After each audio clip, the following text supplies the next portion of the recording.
ကဲအားလုံးပဲမင်္ဂလာပါဗျဒီနေ့တော့ Redmi ရဲ့ Note series တစ်ဖြစ်တဲ့ Redmi Note 15 Pro 5G အကြောင်းလေးပြောပြပေးချင်ပါတယ်သူကဒီဇိုင်းပိုင်းအရာရော spec ပိုင်းအရာမှာတော်တော်လေးပြောင်းလဲလာတာတွေ့ရတယ်ဗျ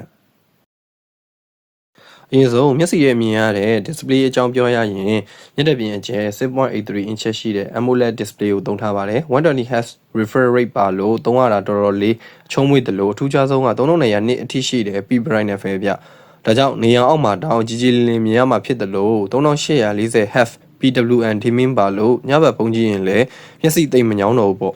ဖုန်းရဲ့အသက်ဖြစ်တဲ့ chipset မှာကတော့ MediaTek ရဲ့ Dimensity 9400 Ultra 4 nanometer ကိုသုံးပေးထားပါတယ်ဒါကြောင့် game ဆော်တာပဲဖြစ်ဖြစ် heavy တက်တွေပဲဖြစ်ဖြစ် easy သုံးနိုင်မှာပါ gamer တွေအနေနဲ့ပြောရရင်ကတော့ mobile legend မှာကတော့ frame rate ကို super resolution HD ထားလို့ရမယ် Honor gamer ကတော့ frame rate ကို max resolution Ultra အထိ PUBG မှာ frame rate ကို HDR resolution Ultra အထိထားဆော်နိုင်မှာပါ software ဘိုင်းမှာကလည်းနောက်ဆုံးပေါ် Android 15 ကိုအခြေခံတဲ့ HyperOS 2 နဲ့ထွက်လာမှာပါအတုံးဝင်တဲ့ AI စနစ်တွေလည်းအများကြီးပါဝင်လာပါတယ်ဗျ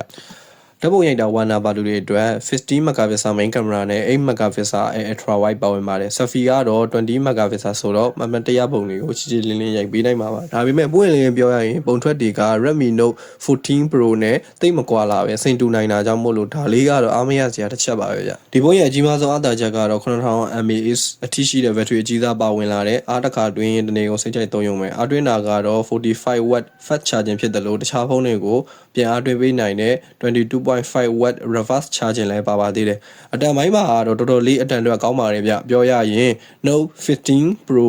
Plus ထက်တောင်အတန်အတွက်ပိုပြီး value ဖြစ်တယ်လို့ပိုကောင်းတာကိုလည်းတွေ့ရပါတယ်ဗျ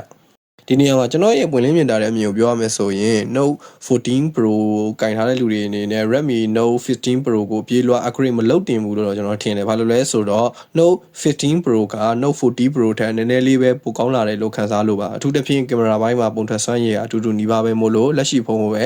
စခိုင်ထားတာပိုတွက်ချေကြိုက်တယ်လို့ပဲထင်ပါတယ်ဒါပေမဲ့အခုမှဖုန်းသစ်ဝယ်ဖို့ရှာနေတဲ့လူတွေ game ကို setting အမြင့်နဲ့စော့ကျင်တဲ့လူတွေနဲ့ဖုန်းကိုတနေ့ကုန်social media သုံးပေမဲ့အားမကုန်စေချင်တဲ့လူတွေအတွက်ကတော့ Redmi Note 15 Pro ကတော်တော်လေးရွေးချယ်တဲ့ဖုန်းကောင်းတစ်လုံးဖြစ်မှာသိကြပါတယ်ဗျ။ဈေးနှုန်းအနေနဲ့ကတော့9သိန်းဝန်းကျင်ကနေ12သိန်းကြားလောက်ထိရှိနိုင်တယ်။တနေရာနဲ့တနေရာတော့ဈေးနှုန်းကွာခြားချက်လေးအနည်းငယ်ရှိနိုင်တာမို့လို့အမှားပါသွားရင်လည်းဒီကနေတောင်းပန်လိုက်ပါတယ်ဗျ။ Redmi Note 15 Pro 5G ကစတိုင်ကြတဲ့ design တောက်ပတဲ့ display အားခံတဲ့ battery နဲ့စွမ်းဆောင်ရည်ကောင်းတဲ့ chipset တို့ပေါင်းစပ်ထားတဲ့ဖုန်းကောင်းတစ်လုံးမှာအထူးသဖြင့်ဖုန်းကိုကြာသုံးနေတဲ့လူတွေနဲ့အတွင်းရမှာပြင်းတဲ့လူတွေအတွက်အထူးသင့်လျော်တဲ့ဖုန်းကောင်းတစ်လုံးလို့ပြောရင်းနဲ့ပဲညီကုန်းချုပ်လိုက်ပါတယ်ကျွန်တော်ရဲ့ဗီဒီယိုလေးကိုအဆုံးထိကြည့်ပြီးတဲ့အတွက်ကျေးဇူးအများကြီးတင်ပါတယ်ဗျကျွန်တော်ရဲ့ဗီဒီယိုကိုကြိုက်နေတတ်တဲ့ဆိုရင် like share and subscribe လုပ်ဖို့လည်းမမေ့နဲ့ဘူးနော်